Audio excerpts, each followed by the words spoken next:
সম্প্রতি একজন নারীকে টেলিভিশন টকশোতে আমন্ত্রণ জানানো হয়, তিনি মাস্ক পরে টিভি অনুষ্ঠানে অংশ নেবেন জানালে টিভি কর্তৃপক্ষ তার আমন্ত্রণ প্রত্যাহার করে।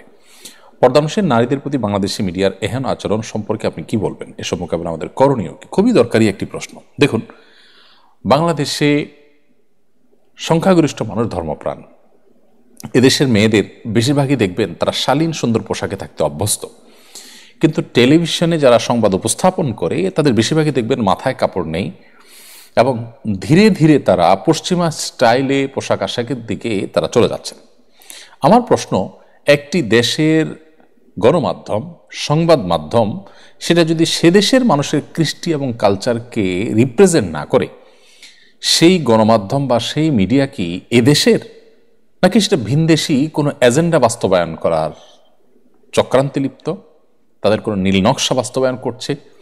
এটি আমাদেরকে, অর্থাৎ জনগণকে বুঝতে হবে, সাধারণ মানুষকে সজাগ করতে হবে যে আসলে মিডিয়া নাম দিয়ে যারা কাজ করছে তাদের সবাই কি আসলে এদেশের মানুষকে ধারণ করে?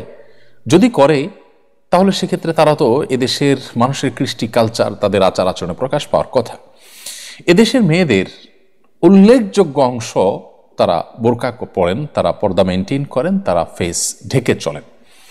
আপনি আপনার টিভি অনুষ্ঠানে যদি তাদেরকে অ্যাকোমোডেট করতে না পারেন, তাদেরকে যদি এখানে অনবোর্ড করতে না পারেন, তাহলে সেক্ষেত্রে আপনি সমাজের গুরুত্বপূর্ণ একটা অংশকে ইগনোর করছেন। আপনি একটা সংস্কৃতি চাপিয়ে দেওয়ার চেষ্টা করছেন।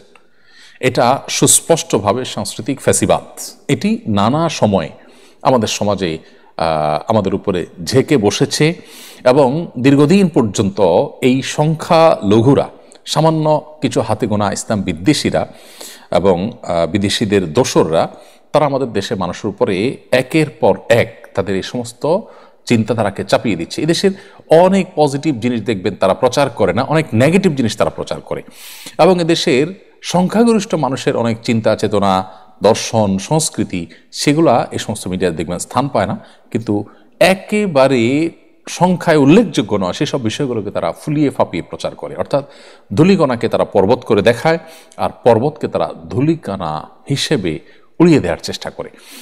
এই যে মিডিয়াগুলোর দ্বিচারিতা, তাদের যে অসততা এবং তাদের যে এই ধরনের মনোবৃত্তি, সেগুলোর ব্যাপারে আমরা যদি সজাগ না হই, এগুলোকে যদি আমরা বর্জন না করি এবং শক্ত হাতে যদি এগুলো দমনের জন্য আমরা সংশ্লিষ্ট মহলকে আমরা চাপ না দিই, তাহলে সেক্ষেত্রে এরা আরও বেশি আমাদেরকে ঝেঁকে বসবে, আমাদের বুকে বসে আমাদের দেশে থেকে তারা আমাদের বিরোধিতা করবে। খুবই দুর্ভাগ্যজনক একটি বাস্তবতা এটি আমাদের।